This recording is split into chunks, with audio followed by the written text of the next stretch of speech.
The Chosen One's Journey by Dragonwolf 12.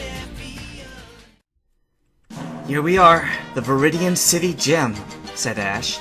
They'd finally reached Viridian City, and after a quick checkup at the Poke Center, walked straight to the gym. As they approached the Roman-style building, Ash raised his eyebrows at the armored guards. They both wore bronze Greek-style armor, complete with a plumed helmet, and each was carrying a massive spear with an axe head at the tip.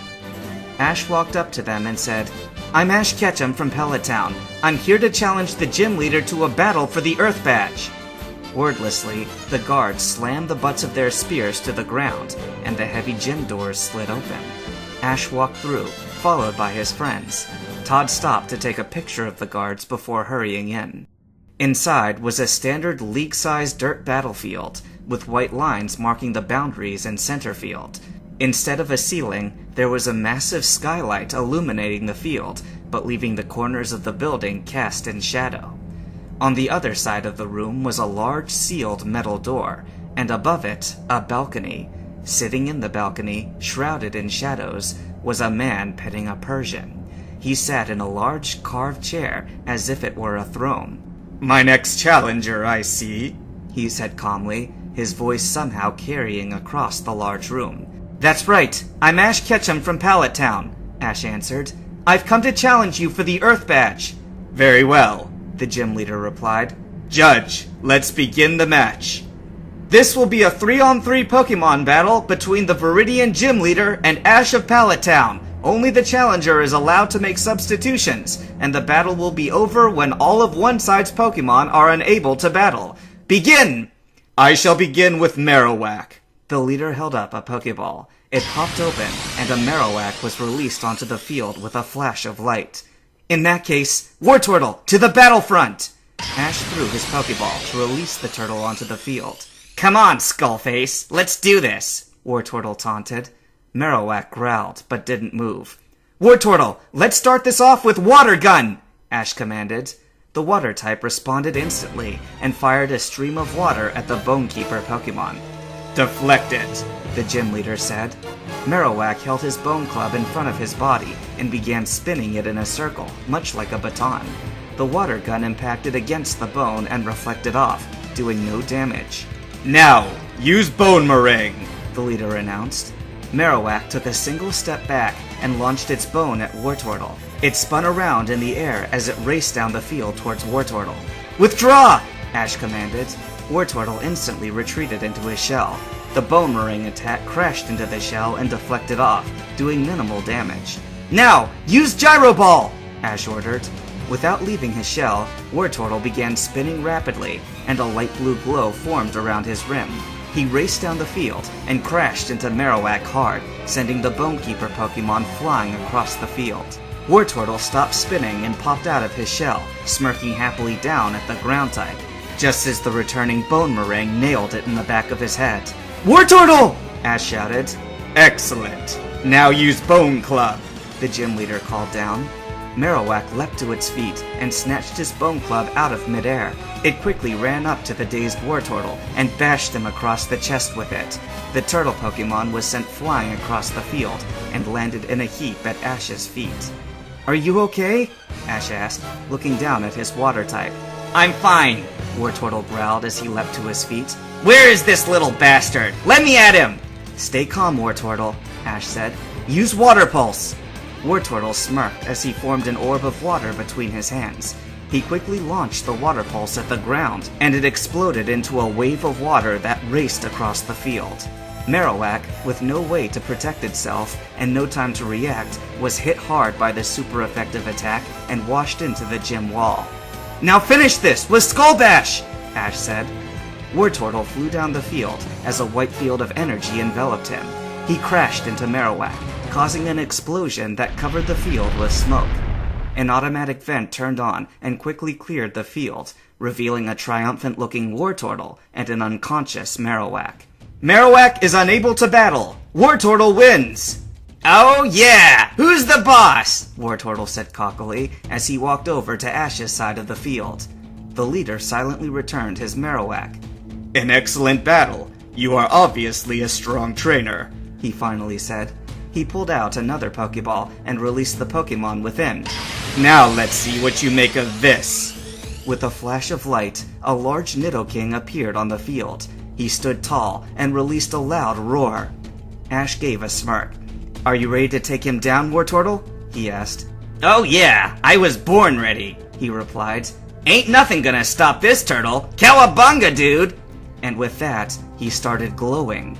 Ash gasped as the white energy encased his Pokemon. Distantly, he could hear Todd's camera snapping away. The Pokemon grew bigger, at least 3 times his original size.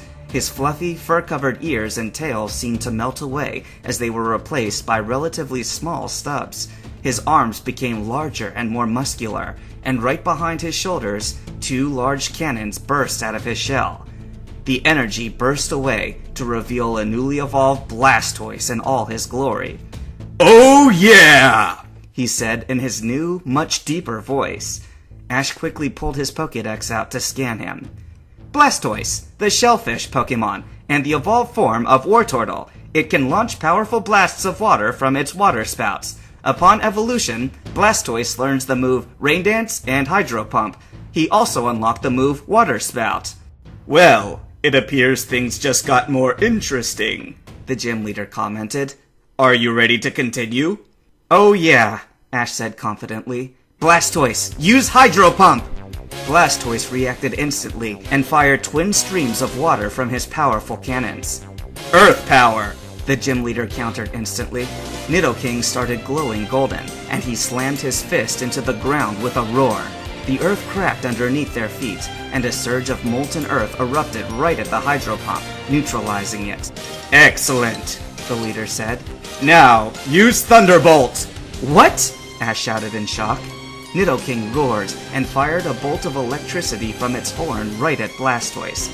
The shellfish Pokemon screamed in pain as the super effective attack surged through it, causing massive damage. He fell to his knees as the attack ended, panting heavily. Luckily, Nidoking wasn't an electric type, or the attack would have done much more damage. Now, I believe it's time to finish this battle, the leader said. Use Hyper Beam! Nidoking roared again as it charged an orb of orange energy in the front of its mouth and fired the beam at Blastoise. I don't think so, Ash said. Protect! He commanded. Instantly, a green sphere of energy surrounded Blastoise, and the Hyper Beam was completely deflected. What? The leader said angrily. Quick, now that Nidoking is frozen, let's use Water Spout! Ash ordered. Blastoise's body began glowing light blue as he charged the powerful attack. He dropped down on all fours, and an orb of water energy formed between his 2 cannons. The orb grew larger and larger, until it was nearly touching the 2 cannons. Blastoise fired it into the air, and it soaked in an arc to come crashing down on the drill Pokemon. Nidoking, frozen from using Hyper Beam, could do nothing but watch as the massive orb of water came down onto him. It landed with a huge crash, covering the battlefield in a wall of water. When the liquid finally washed away, Nidoking was revealed to be unconscious. Nidoking is unable to battle! Blastoise is the winner! The judge announced. Well, I must say, Ash, you've given me a most illuminating battle, the leader said as he returned to Nidoking. He pulled out another Pokeball and said, Just one more to defeat, and you get my badge. However, I must warn you, this is my strongest Pokemon. Are you ready? Always, Ash replied confidently. Very well. Right on, go! The ball in his hand popped open, and a large and powerful-looking Rhydon took the field. Ash frowned as he looked at Blastoise. He was panting heavily, obviously exhausted from using his last attack. He'd have to get some training down before using it again. Blastoise, return! Ash said, recalling his water type. He quickly switched Pokeballs and tossed his second Pokemon out, saying, Lucario, to the battlefront! With a flash of light, the Aura Pokemon appeared on the field, prepped and ready for a battle. Interesting, the gym leader mused. Shall we begin? Ash merely nodded, giving him the first move this time. All right, right on, use Rock Polish, he said. Ash stiffened slightly. That'll give him a speed advantage. Be careful, he warned his partner. Lucario merely nodded. Use Aura Sphere, Ash ordered. Lucario brought his paws together and formed a blue ball of energy, which he quickly launched at Rhydon. "Counter it with Rock Blast!" the gym leader said. Rhydon quickly leaned forward as its horn started glowing bright silver. He quickly launched several silver projectiles from his horn, the first of which impacted the Aura Sphere, causing it to explode. The rest continued through the smoke and flew right at Lucario. "Agility!" Ash snapped. Lucario vanished in a burst of speed, stopping on the other side of the field. "Force Palm!" Ash said quickly. Lucario ran forwards and pressed his glowing palm to Rhydon's back. He detonated the fighting-type attack and sent the drill Pokemon flying across the field. He landed with a loud crash at Ash's feet. "Rhydon, use takedown!" the gym leader ordered. Rhydon got to its feet and barreled down the field towards Lucario as his body took on a white glow. "Metal Sound!" Ash ordered. Lucario crossed his arms in front of his chest as the spikes on the backs of his paws began glowing silvery white. They began vibrating rapidly, and a loud screeching sound erupted across the field. Rhydon collapsed as the sound wave hit, trying in vain to cover his ears from the horrible sounds. "Now, use Aura Sphere while it's disoriented!" Ash ordered. Lucario quickly brought his paws together to form a powerful Aura Sphere. He quickly launched it, and it flew down the field and collided with Rhydon, causing a massive explosion. As the smoke cleared, Rhydon struggled to its feet, glaring heavily at Lucario. "Good! Now use Drill Run!" the gym leader ordered. The drill Pokemon's entire body began rotating quickly like a drill. He rocketed down the field and smashed into Lucario before the Aura Pokemon could react. The fighting steel type gritted his sharp teeth in pain from the super effective attack. "Hang in there, Lucario!" Ash yelled encouragingly. "Use Close Combat!"